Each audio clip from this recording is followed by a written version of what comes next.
Ẹ kú dédé àsìkò yìí gbogbo ibi tí ẹ ti ń gbọ́ mi nílé lóko tàbí lẹ́yìn odi. Ẹ jẹ́ kí a gbàdúrà.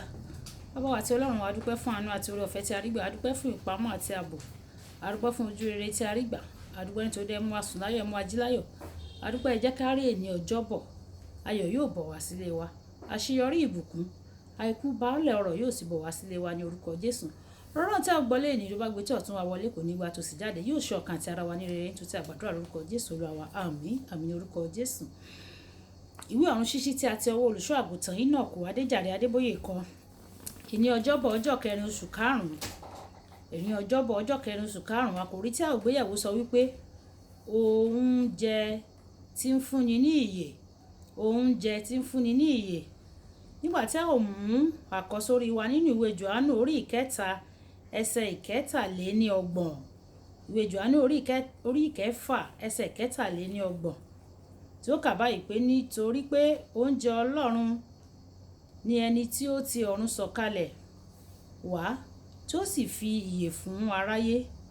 Nítorí pé oúnjẹ Ọlọ́run ni ẹni tí ó ti ọ̀run sọ̀kalẹ̀ wá tí ó sì fi ìyè fún aráyé. Nígbà tí a ò mú bíbélì kíkà wa nínú ìwé Jòhánù bákan náà orí ìkẹfà ẹsẹ̀ ìkejìdínláàádọ́ta títí dé ẹsẹ̀ ìkejìdínlọ́gọ́ta. Jòhánù orí ìkẹfà ẹsẹ̀ ìkejìdínláàádọ́ta títí dé ẹsẹ̀ ìkejìdínlọ́gọ́ta. Tí ó kà báyìí pé èmi ni oúnjẹ ìyè. Àwọn bàbá yín jẹ mánà ní aginjù wọ́n sì kú. Èyí ni oúnjẹ tí ó ti ọ̀run sọ̀kalẹ̀ wá kí ènìyàn lè máa jẹ nínú rẹ̀ kí ó má sì kú. Èmi ni oúnjẹ ìyè tí ó ti ọ̀run sọ̀kalẹ̀ wá. Bí ẹnikẹ́ni bá jẹ nínú oúnjẹ yìí yóò yè títí láéláé. Oúnjẹ náà tí èmi ó fi fún yín ni ara mi fún ìyè ayérayé. Nítorí náà ni àwọn Júù ṣe ń bá ara wọn jiyàn wípé ọkùnrin yìí yóò ti ṣe fi ara rẹ̀ fún wa láti jẹ. Nígbà náà ni Jésù wí fún wọn pé lóòótọ́ lóòótọ́ ni mo wí fún yín, bí kò ṣe pé ẹ̀yin bá jẹ ara ọmọ ènìyàn kí ẹ̀yin sì mu ẹ̀jẹ̀ rẹ̀, ẹ̀yin kò ní ìyè nínú yín. Ẹnikẹ́ni tí ó bá jẹ ara mi tí ó bá sì mu ẹ̀jẹ̀ mi, òun ni ó ní ìyè àìnípẹ̀kun. Èmi ò sì jí dìde ní ìkẹyìn ọjọ́. Nítorí ara mi ni oúnjẹ jíjẹ ní tòótọ́ àti ẹ̀jẹ̀ mi ni ohun mímu ní tòótọ́. Ẹni tí ó bá jẹ ara mi tí ó bá sì mu ẹ̀jẹ̀ mi, ó ń gbé inú mi, èmi sì ń gbé inú rẹ̀. Gẹ́gẹ́ bí Baba alààyè ti rán mi tí èmi sì yè nípa rẹ̀. Gẹ́gẹ́ bẹ́ẹ̀ ni èmi yóò ní ẹni tí ó jẹ mí, òun pẹ̀lú yóò yè nípa mi.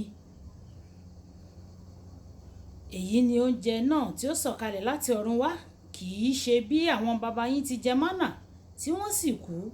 Ẹni tí ó bá jẹ oúnjẹ yìí yóò yè láéláé. Kí Olúwa kí ó bùkún gbígbọ́ àti kíka ọ̀rọ̀ rẹ̀. Wàyí ẹ tẹ́tí bẹ̀lẹ̀ jẹ́ láti gbọ́ ohun tí olùṣọ́ àgùntàn Enoch Adeboye ní fún wa ní òní Ọjọ́bọ̀ ọjọ́ kẹrin oṣù karùn-ún. Ní kókó ìdí tí a fi ń jẹun ní kí a bàa lè ní okun, ìlera àti àlàáfíà. Nígbà tí mo kéré díẹ̀, a ní àṣà tí a máa ń dá. A máa ń jẹun láti yè, a kò yè láti jẹun. Àwọn oúnjẹ tí a máa ń jẹ ní gbèdéke kọ̀ọ̀kan. Ọ̀kan nínú àwọn gbèdéke náà ni pé kò sí oúnjẹ kan ṣoṣo tí ó ní gbogbo ohun èròjà nínú rẹ̀. Nítorí náà kò sí oúnjẹ lásán kan tí ó lè fún ọ ní gbogbo àǹfààní oúnjẹ. Ẹ̀wẹ̀, oúnjẹ kan wà tí ń fúnni ní ìyè ní ẹ̀kúnrẹ́rẹ́. Òun ni ẹ̀jẹ̀ àti ara Jésù Kristi. Àfi ìgbà tí a bá jẹ oúnjẹ yìí